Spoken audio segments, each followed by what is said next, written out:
Today's topic of conversation is that of hydration and the importance of it. If you are going through chemo, if you're about to start chemo, you know or will quickly know the importance of hydration and how critical that is to helping your body recover after each infusion that you have.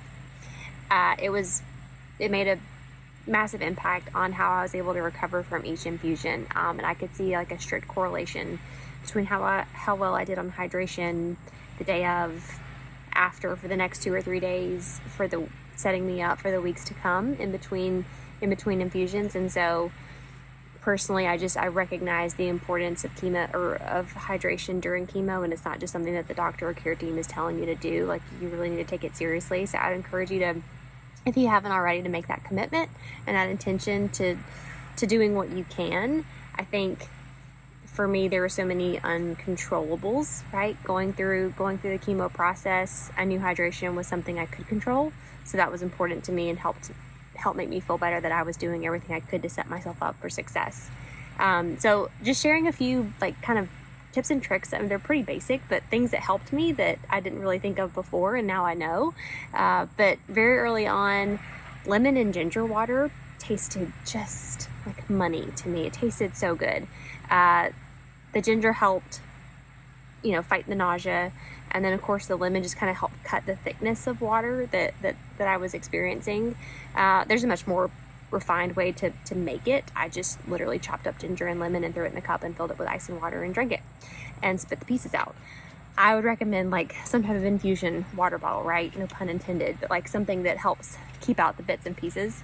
And then, just I think giving grace to yourself and being willing to recognize, okay, this worked for me last week, this is not working for me this week. An example for me was I went through this phase where I lived off of Chick-fil-A's half and half tea. I have no idea why, but Clark was buying it by the gallon for me.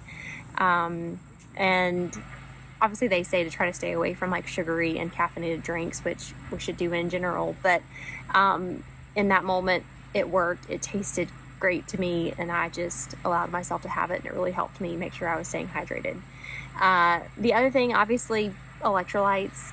There's so many good products on the market now that don't have a ton of sugar in them. You can even make homemade electrolytes, but just making sure you're adding that to your water when you can.